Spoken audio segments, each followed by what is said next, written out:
Assalamualaikum warahmatullahi wabarakatuh. Di video ini saya akan mengulang atau mereview dari permateri, yaitu dari Mia Rizky dan Muhammad Akram Haris.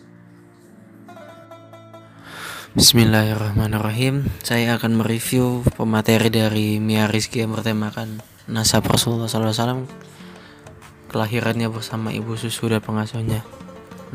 Nasab Nabi Muhammad SAW adalah Muhammad bin Abdullah bin Abdul Muthalib bin Hashim bin Abdul Manaf bin Qusay bin Kilab bin Murrah bin Ka'ab bin Luhai bin Ghalib bin Fihr bin Malik bin Nadir bin Kinanah bin Kuzaimah bin Mudrika bin Ilyas bin Mudar bin Ma'ad bin Adnan. Dari Adnan hingga silsilah nasab Nabi Ibrahim AS, Muhammad SAW dilahirkan di kota Makkah pada tahun gajah. Beliau sejak kecil sudah menjadi yatim piatu hingga beliau diasuh oleh paman beliau yang bernama Abu Thalib. Saat kecilnya beliau diasuh dan disusui oleh seorang wanita yang bernama Halimah Sa'diyah. Saat akhirnya baginda Rasulullah SAW, banyak sekali peristiwa-peristiwa yang luar biasa yang terjadi di penjuru pelosok bumi. Di antaranya matinya api penyembah orang-orang Majusi di Persia dan goncangan istana Romawi.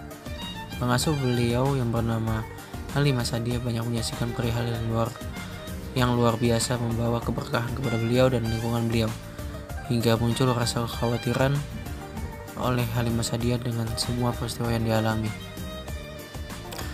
Rasulullah SAW dipertemukan kembali dengan ibu susuannya Siti Halimah Sa'diyah di saat membebaskan kembali kota Mekah dari orang-orang kafir Quraisy.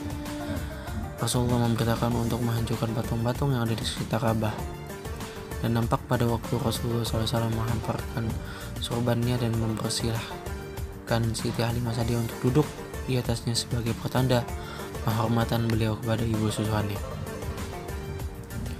Dan kedua, saya akan mereview dari pemateri teman kita Muhammad Akram Haris yang berjudul Kisah Perjalanan Nabi Muhammad SAW.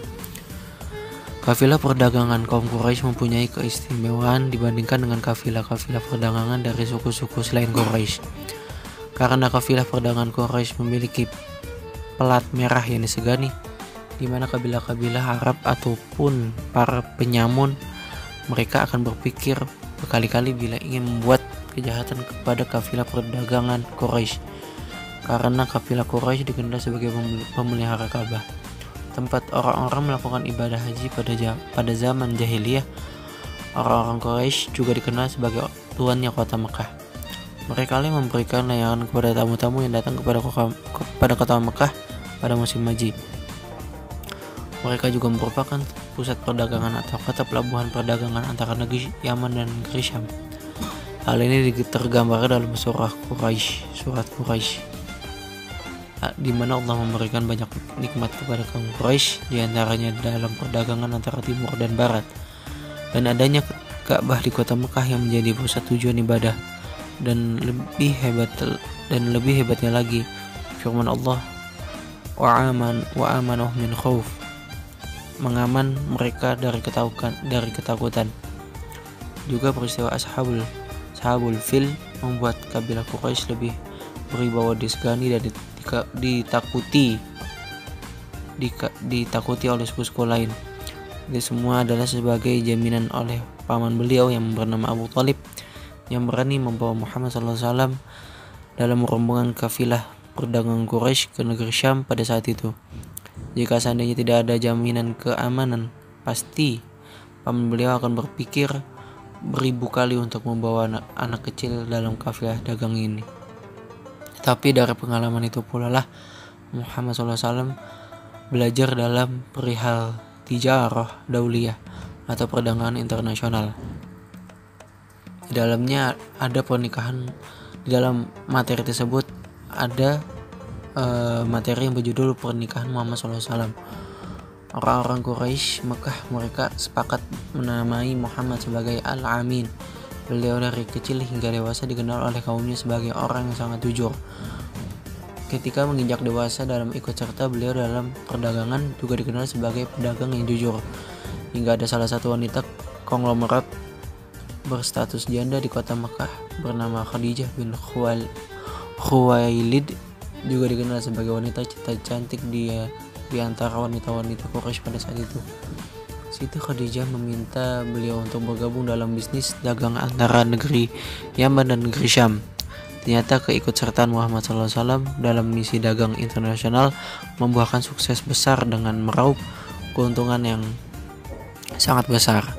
Dari sini pula lah Siti Khadijah mulai mengambil simpatik terhadap pemuda Al-Amin ini, dan beliau pun meminta agar Al-Amin menikahi beliau.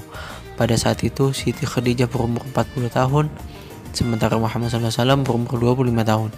Dalam perkawinan beliau ini dikaruniai 6 orang anak, diantaranya adalah Zainab, Ruqayyah, Ummi Kulthum, dan Fatimah. Setelah Muhammad SAW, Siti Khadijah melewati perjalanan 15 tahun dalam membina hidup berumah tangga hingga Allah Subhanahu wa Ta'ala mengangkat beliau menjadi nabi dan rasulnya. Tugas kenabian dan kerasulan ini bagi Siti Khadijah bukan hal yang aneh. Justru tugas kenabian dan kerasulan inilah yang selalu ditunggu-tunggu kedatangannya oleh Siti Khadijah.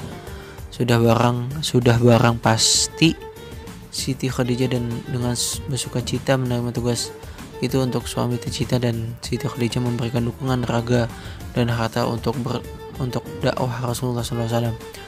Inilah yang membuat Rasulullah SAW tidak akan melupakan segala kebaikan dan dukungan yang telah diberikan oleh Siti Khadijah kepada beliau. Dan Siti Khadijah wafat sebelum hijrahnya Rasulullah. Pastinya kepergian Siti Khadijah membuat sedih yang mendalam, hingga para ahli sejarah menyebutkan dengan Amul Hujni, tahun kesedihan. Dan yang ketiga ada pembangunan Ka'bah. Nabi Adam alaihissalam adalah orang yang pertama diperintahkan oleh Allah untuk membangun Ka'bah di muka bumi, hingga keberadaan Ka'bah hilang akibat banjir besar yang terjadi pada zaman Nabi Nuh alaihissalam. Kemudian Allah Subhanahu wa Ta'ala memberitakan kepada Nabi Ibrahim dan Ismail alaihissalam untuk membangun kembali bangunan Ka'bah. Kemudian renovasi ke Ka'bah kedua dikerjakan oleh kaum Quraisy Makkah sebelum dibangkitnya baginda Muhammad SAW menjadi nabi dan rasul. Waktu itu orang-orang Makkah tidak berani merenovasi Ka'bah dengan alasan peristiwa Ashabul Kahfi. Namun salah satu petinggi Quraisy yang bernama Al-Mughirah ibnu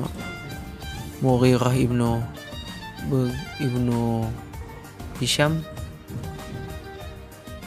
Waktu itu orang-orang Makkah tidak berani merenov Ka'bah dengan alasan peristiwa Ashabul Fil.